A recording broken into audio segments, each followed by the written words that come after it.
وسيئات أعمالنا. من يهد الله فلا مضل له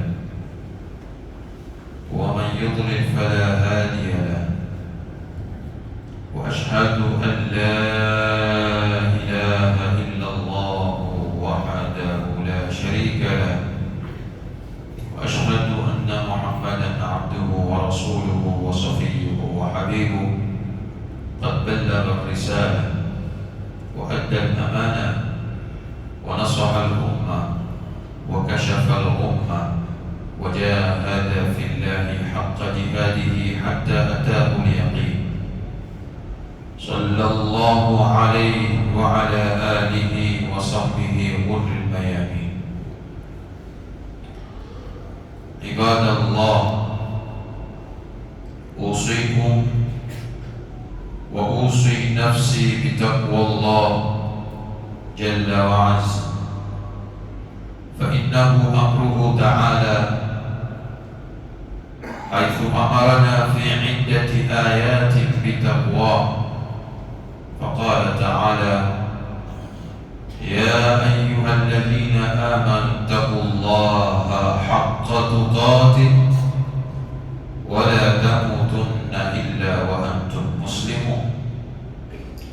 وقال تعالى: يا أيها الذين آمنوا اتقوا الله وقولوا قولا سديدا يصلح لكم أعمالكم ويغفر لكم ذنوبكم ومن يطع الله ورسوله فقد فاز فوزا عظيما.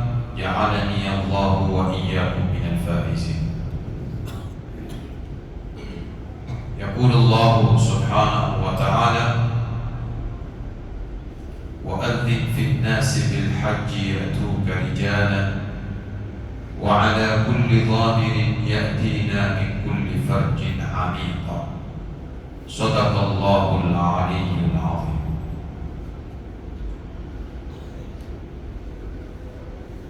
Tuko katika mahali patukufu katika ardhi iliyotanguliwa na Mwenyezi Mungu Subhanahu wa Ta'ala kwamba ni khairu biqa'i ardh, ni bora ya makawanda yote katika ardhi. Almasajid ni misikiti. Tuko katika yaumun sa'idun wa idul usbu'i. Tuko katika siku tukufu, siku ya Idi, siku hii ya leo, siku ya Ijumaa. Kila usbu'u idun, kila wiki kuna Idi.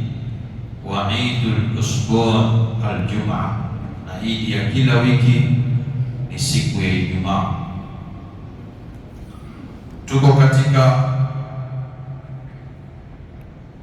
siku miongoni mwa masiku alfudula min ayami al-ashr al-awail min Dhil-Hijja, katika masiku ambao mabora katika masiku 10 ya mfungo tatu. Leo tukiwa ni siku ya 5 kwa umoja wa Waislamu. Wama adara biwuhdati lislam, na ni haja iliyoje kupatikana umoja wa Uislamu. Ni haja iliyoje watu kuwa kitu kimoja, na ni utovu na unyonge ulioje katika nyumba moja, katika mji mmoja, watu wakawa wamekuwa tofauti. Huyu leo ni Idi, mwingine yeye kwake si Idi.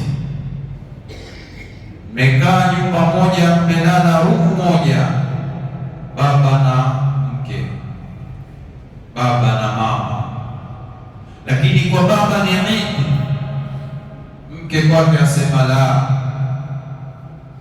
mimi kwangu si Idi. kuna haja iliyoje ya mambo kama haya yaweze kurekebika katika umma. Kwa hiyo leo tukiwa tumelipata hili la kwamba Idi hii kwa miaka mingi mno haijatokezea kwamba Idul Adha hasa kwamba watu wakatoa Idi pamoja kwa siku moja. Mara nyingi imekuwa kila mtu kwa siku yake, lakini hii ni bahati ambayo tumeipata. Hakuna tofauti katika siku ya Idi kuanzia tarehe mosi mpaka 9 Yaumu Arafa, sote tuko katika siku moja. Haya masiku kadri yanavyopita na kadri yanavyokwenda, basi yana ibra na mazingatiwa kwetu sisi. Usione siku imepita ukaiona imepita, la. Na Mwenyezi Mungu Subhanahu wa Ta'ala ametuhutubia mno kwa nyakati, kwa masiku, kwa miezi, mpaka kafikia haddul qasam, sehemu ya kuapa. Mwenyezi Mungu aapa na nyakati na siku na miezi. Mwenyezi Mungu ameapa na miaka. Sasa hii wakati unaopita, bali insanu illa ibnu zamani, nazona kwambia haukuwa wewe mwanadamu ukawa katika mgongo wa ardhi isipokuwa ni wakati wako. Ile time yako ndio wakati wako, ile siku ndio wakati wako, ule mwezi, ule mwaka ndio wakati wako. Na ndio al-Imam al-Hasan al-Basri anatutanabahisha kwa namna ya saa inavyotembea, siku inavyoisha, wiki inavyoisha na miezi inavyopita. Al-Hasan al-Basri anatuambia, ma min yawmin yanshaqu fihi fajruhu illa wa yunada, hakuna siku itachomoza alfajiri. Alfajiri imechomoza ile, na Mwenyezi Mungu ametuambia na alfajiri, ametuambia nini?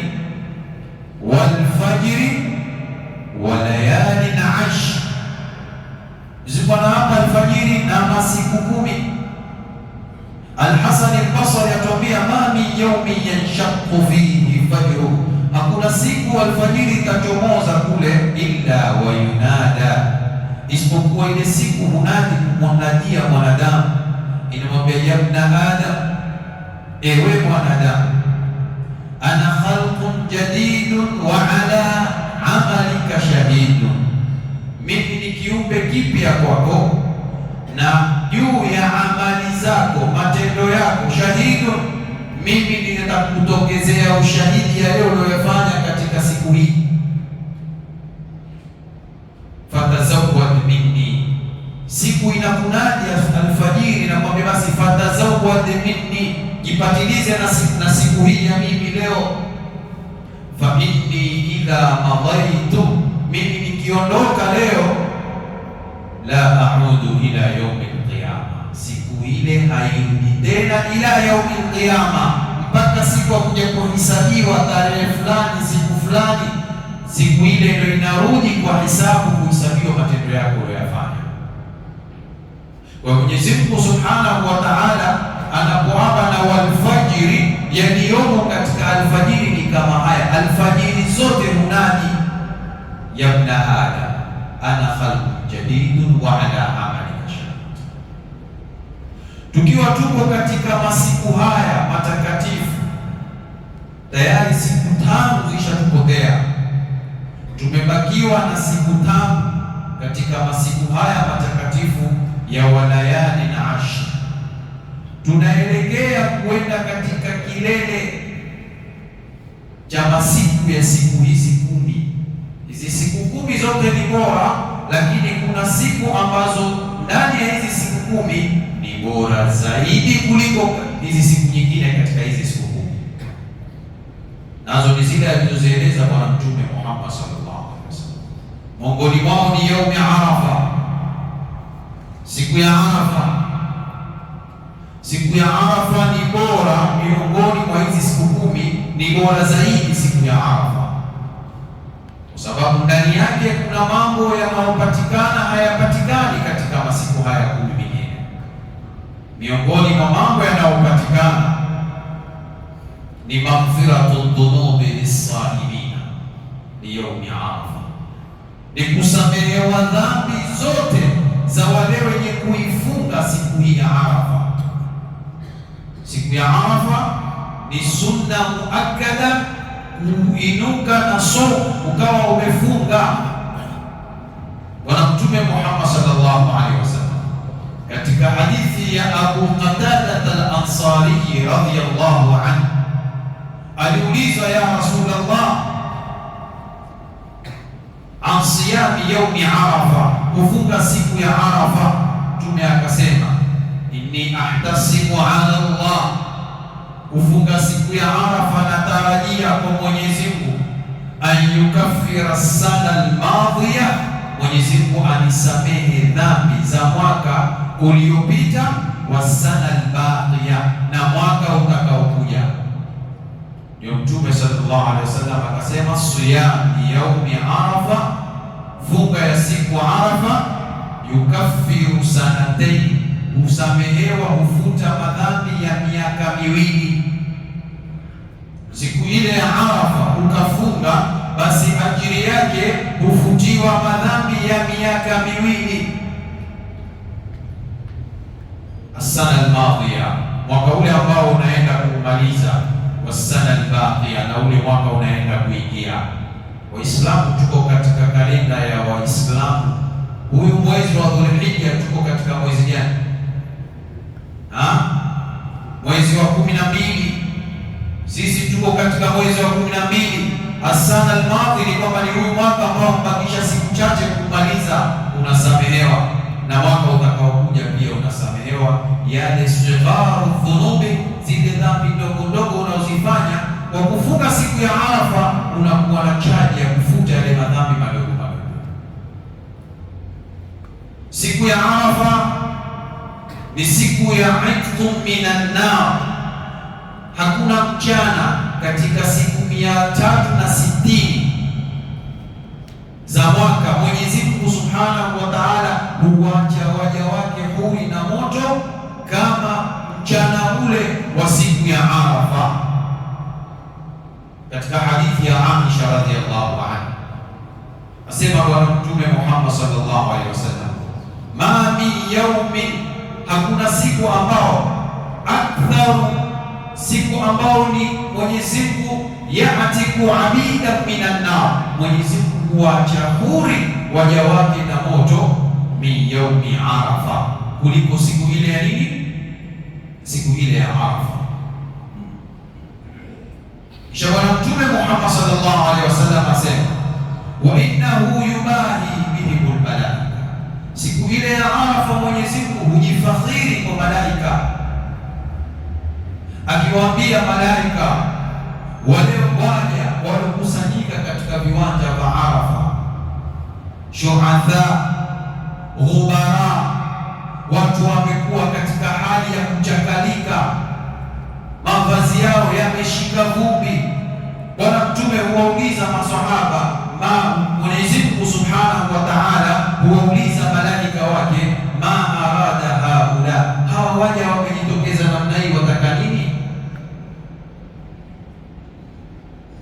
Malaika wanamwangalia Mwenyezi Mungu Subhanahu wa Ta'ala. Mwenyezi Mungu anawajibu, anawaambia, fashhadu anni kad ghafartu lahu, shuhudilieni kwamba siku hii ya leo mimi nimewasamehe. Na kuna riwaya ambazo zinasema Mwenyezi Mungu siku ile ya Arafa hushuka mpaka katika wingu wa dunia mchana ule, anawasamehe waja wake wingi sana, wanapata maghfira katika mchana wa siku kama ile.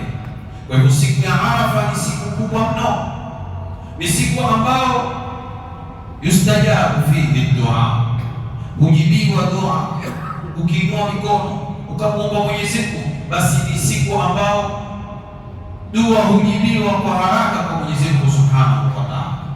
Tusiipoteze siku kama hii kwa Mwenyezi Mungu amekuweka hai, patilize baada ya kushaswali dhuhuri, kaa itikafu msikitini, usome Qur'an, ulete adhkar siku ile ya Arafa, ufanye dua kwa wingi kumwomba Mwenyezi Mungu Subhanahu wa Ta'ala. Tuna matatizo mengi, tuna makero mengi, tuna majanga mengi, tuna dhiki zingi. Basi siku ambao ni akhyaru yaum, siku tukufu ya kuelekea Mwenyezi Mungu, kujibiwa dua zako ukimwelekea Mwenyezi Mungu kwa kweli, ni yaumi Arafa, ni siku ile ya Arafa.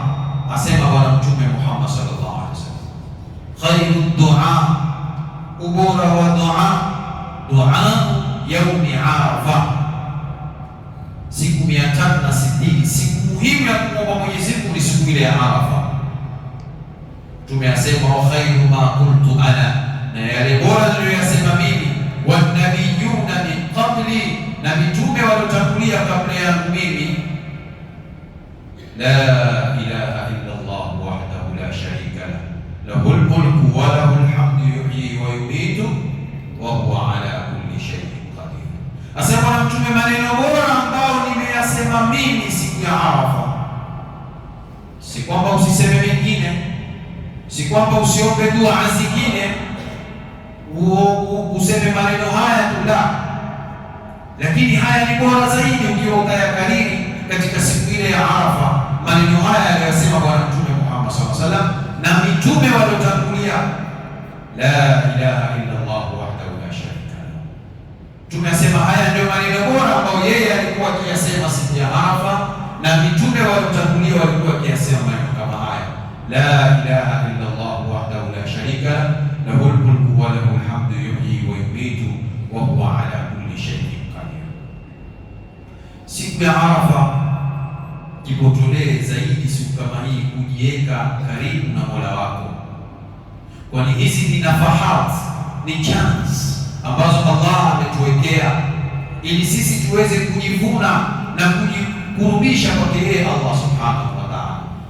Ni hasara iliyoje siku kama hii ikakuingilia na ikakupita wewe hukujiweka karibu na Allah Subhanahu wa Ta'ala. Siku hii ndio siku ambao Mayahudi waliitamani, siku hii ya Arafa, kuitamani aya ya Qur'ani iliyoteremka kwa Bwana Mtume Muhammad sallallahu alaihi wasallam. Mayahudi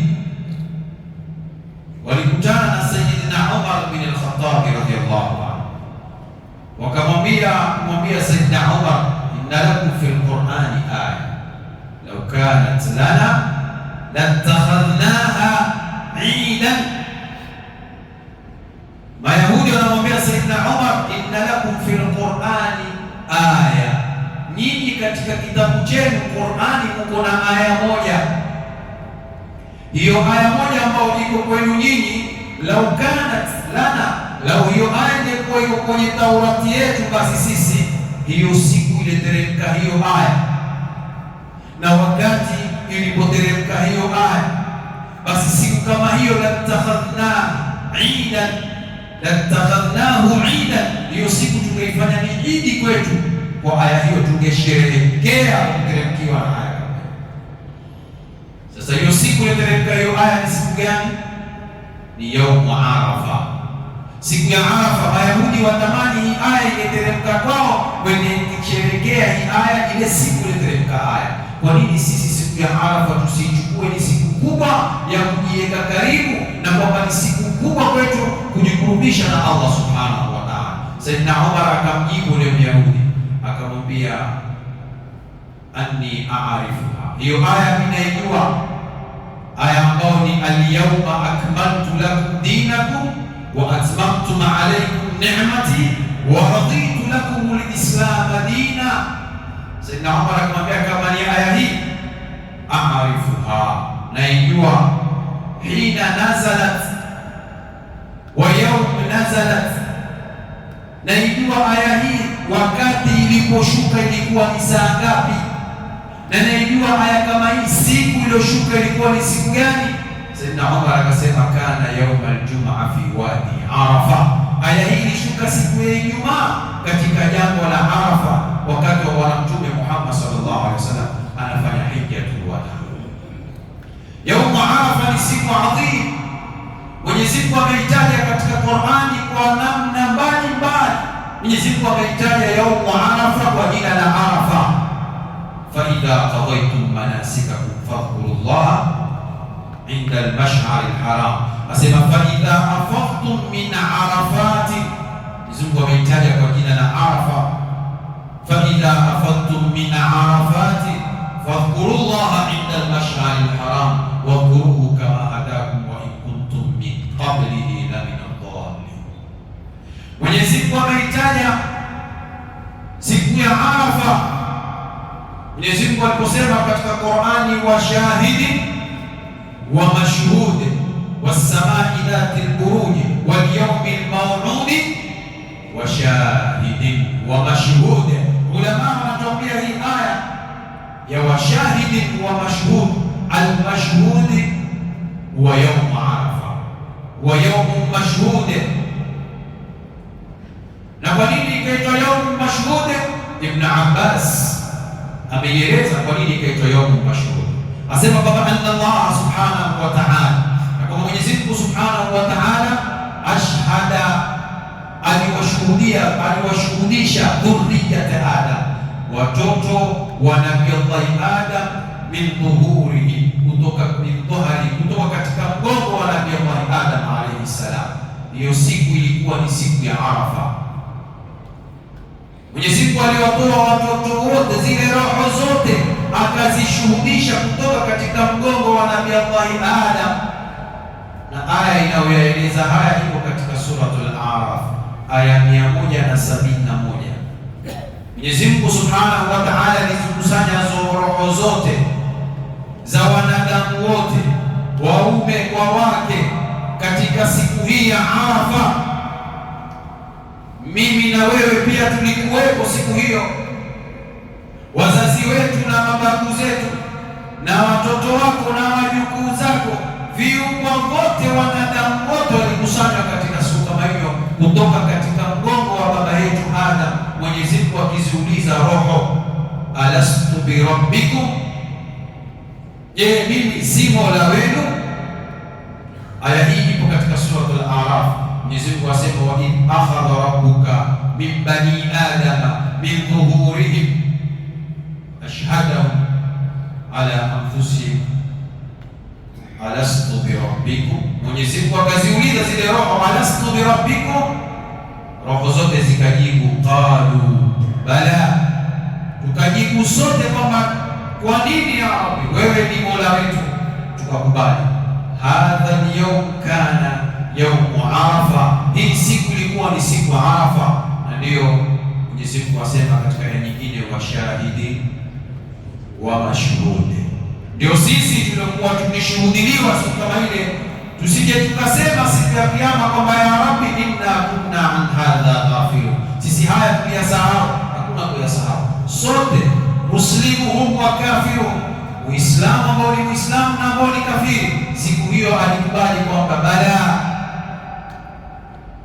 tumekubali kwamba wewe ndiye mola wetu. Siku ya Arafa ni siku kubwa mno ya mtu kujikaribisha na Mwenyezi Mungu Subhanahu wa Ta'ala.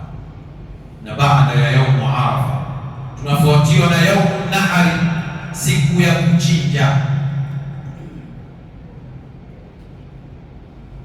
Mwenyezi Mungu Subhanahu wa Ta'ala tupia, fasalli li rabbika wanhar. Yaumu Nahari ni katika a'zam ayyam ad-dunya, bal min al-ulama wa hadithi za Bwana Mtume Muhammad sallallahu alaihi wasallam wanasema yaumu Nahari afdal min yaumi Arafa. Wanasema siku ya Nahari hii ya kuchinja ni bora zaidi kuliko siku ya Arafa. Mtume sallallahu alaihi wasallam amepokea katika riwaya zake, sema afdal yaumi yaumu Nahari thumma yaumu al-qarr, siku bora ni siku ile ya Nahari ya kuchinja, siku ile ya Eid. Thumma yaumu al-qarr, kisha inafuatia baada ya yaumu Nahari ni siku ile ya 11 katika katika miongoni mwa siku za ayyamu tashriq. Haya masiku yote ni bora. Ulama wamekhtalifiana tu katika afdalia yaumu nahri na yaumu arafa ni ipi bora, lakini jamhuri ulama wanasema yaumu arafa ni bora na wengine wanasema yaumu nahri ni bora. Yaumu nahri ni siku ya kuchinja na ni siku ya kuswali salatu al-Eid. Wakati mahujaji wametoka katika viwanja vya Muzdalifa alfajiri ile yaumu nahri ndio inaitwa yaumul hajji al-akbar, siku ya Idi kubwa, yaumul hajji al-akbar. Kwa nini? Lianna yauman nahri, kwa sababu siku ile yaumul nahri ijtamaa fihi ibadat al-hajj, zote ibada za haji zimekusanyika siku ile ya yaumul nahri. Wakiamka wakitoka Muzdalifa alfajiri ile wanakwenda kufanya ramyul jamara, wanatupa vijiwe al-aqaba, wanakwenda kutupa vijiwe vya jamra ya kwanza siku ile ya Eid. Wakitoka kwenye jamra wanakwenda kwenye tawaf siku ile ya Eid. Asubuhi sisi twaswali hapa Allahu akbar, wenzetu wanakwenda kwenye tawaf au wako katika jamra, wanatupa jamra, wanaelekea kwenye tawaf. Wakitoka kwenye tawaf wanaingia kwenye sa'i, siku hiyo hiyo wanafanya ibada hizo. Wakitoka kwenye sa'i wanaingia kwenye kunyoa. Zile ibada zote za haji zikusanyika katika siku hii moja, na ndio ikaitwa yaumul hajji akbar, siku kubwa ambayo imekusanya zile nguzo zote za haji isipokuwa Arafa. Arafa iko kivyake kwa siku yake. Siku hii yaumul nahri, katika hadithi ya Aisha radhiallahu anha asema, ma min amali, hakuna amali ambayo mtu ataifanya bora, ahabu ila Allah, inaopendekeza kwa Mwenyezi Mungu, yauman nahari, siku ya kuchinja, min hiraqati dami, kuliko amali ya kutawanya damu. Tuchinjeni, ni amali ya kuchinja katika jamhuri ulama ni sunna muakkada, ni sunna ambayo inakaribia kwa faradhi, na ndipo Saidna Umar na Saidna Abubakar walikuwa hawachinji. Kuna kipindi aliacha kuchinja Saidna Abubakar na kuna kipindi aliacha kuchinja Saidna Umar. Akiulizwa kwa nini, akasema wasije watu wakafikiria kwamba kuchinja ni faradhi, ni sunna. Lakini ni sunna gani? Ni sunna muakkada, ni sunna ile tuliwa nguvu. Ukiwa na uwezo chinja, una uwezo wa kuchinja ng'ombe, chinja mbuzi. Kichinjwa bora ni ngamia, chinja ngamia bora, thawabu zako ni nyingi. Au ng'ombe, ikiwa hauna ng'ombe chinja mbuzi, chinja kondoo. Siku ile hakuna amali inayopendekeza kwa Mwenyezi Mungu Subhanahu wa Ta'ala kama kuchinja. Na min al-ulama al-Imam Abu Hanifa anasema kuchinja ni wajib, ni lazima kila Muislamu achinje, kama vile inapokuwa katika yaumu Eidul Fitri kila Muislamu atoe zakatul fitri, na inapofika Eidul Nahri anasema kila Muislamu lazima achinje madamu hakuna uwezo wa kuchinja. Na ndio utaona kuna baadhi ya nchi ambazo ziko katika madhhabi ya al-Imam Abu Hanifa, uchinjwa kwao mpaka zikabakia hazitoshi, ndio uletewa na sisi. Ukaona nyama za Turuki zimejaa, kwa sababu ni kwamba wale wa Turuki wako ala madhhabi Imam Abi Hanifa, na wao kuchinja kwao ni nini? Ni lazima. Sasa hebu ambieni sote tuchinje, zitaliwa na nani? Ndio kwamba zatolewa wapelekewa sehemu mbalimbali, kwamba kuchinja ni lazima. Kwa hivyo usichukulie ibada hii ya kuchinja kila mwaka ikawa wewe subiri kuchinjiwa, kuletewa nyama, na ikiwa huyaletewa tena ukawa mkali kweli kweli. Hawa bwana siku hizi haikusuii ile, haikusuii. Wewe pia kofa uchinje sasa. Kila mtu achinje. Hakuna amali inayopendekeza Mwenyezi Mungu min hiraqati dami, kuliko kutawanya damu. Asema Bwana Mtume Muhammad sallallahu alaihi wasallam, ule mnyama unachinja, wa innahu la yati yawm al-qiyama, ule mnyama ule mchinja atakuja siku ya kiyama, ule mnyama ule mchinja ng'ombe, mbuzi, kondoo, la yati yawma al-qiyama, atakuja siku ya kiyama biquruniha, na mapembe yake yale yale ule mchinja, wa ash'ariha, na manyoya yake, ndio kaambiwa tafuta kwenye mapembe, wa ash'ariha, na manyoya yake, wa adlafiha, na pato zake, atakuja kutokezea ushahidi akimwambia, ya Rabbi, mimi nilikuwa ni kichinjwa nilichochinjwa siku ya udhiya na fulani. Sasa imagine kila mwaka umechinja, watakuja wanyama wangapi kesho kuja kutokezea ushahidi mbele ya Mwenyezi Mungu Subhanahu na nywele zake na manyoya yake na pato zake. Kisha Bwana Mtume Muhammad sallallahu alaihi wasallam asema, wa inna dama, tunasema ile damu ya ule mnyama utakayechinja, la yaka'u min Allah, kwanza ile damu yamfikia Mwenyezi Mungu Subhanahu wa Ta'ala, kabla an yaqa'a 'ala al-ardi, kabla ile damu haijamwagika kwenye ardhi. La yaka'u min Allah bi makanin, isiposema Mtume sasa, ile damu inafika kwa Mwenyezi Mungu kwanza, ukimkata ile mnyama ile damu, Mwenyezi Mungu Subhanahu wa Ta'ala yeye anaiona damu kama ile. La yaka'u min Allah bi makanin kabla an yaqa'a 'ala al-ardi, kabla damu haijamwagika kwenye ardhi. Kisha Mtume akatwambia, basi tukichinja, fatibu biha nafsan, tusafishe nyoyo zetu wakati twachinja, tumuombe Mwenyezi Mungu kwa yale matakwa yetu, tufanye ikhlas, wa ma umiru illa liya'budu Allah mukhlisina lahu din, tuwe na ikhlasi na usafi wa nyoyo zetu kumwelekea Mwenyezi Mungu wakati tunachinja. Na ni bora uchinje mwenyewe, usipe mtu kuchinja. Na kuna sharti za kuchinja, kuna sharti za ule mnyama. Mimbari hii wakati wake ni mdogo, hatuwezi kuwatanganya yote, lakini tuna durusa hapa zinazoendelea. Shekhi wetu Sheikh Haidar na Ustadh Afman Sajjaf, hawa wanaeleza masala kama haya kila baada ya dhuhuri, kuja uweze kufaidika na durusi kama hizi. Utapata kujua, usende ukatinda nyama kumbe una lolote, una sharti zake ule mnyama. Hii dini ina miko yake, usiende ukajiokotee ukatinde. Utaona maajabu, mwingine kwenda kutupa kuku utinda, kwa sababu watu watinda. Mimi sina uwezo kutinda ng'ombe na mbuzi, utinda kuku. Alikwambia nyani kwa kukusui katika ufe, hakuna kuku anasui katika ufe. Kuku hasui katika udhiya, una sharti zake, na wajiona kwamba umefanya umetinda, kwamba umetinda kuku hasui.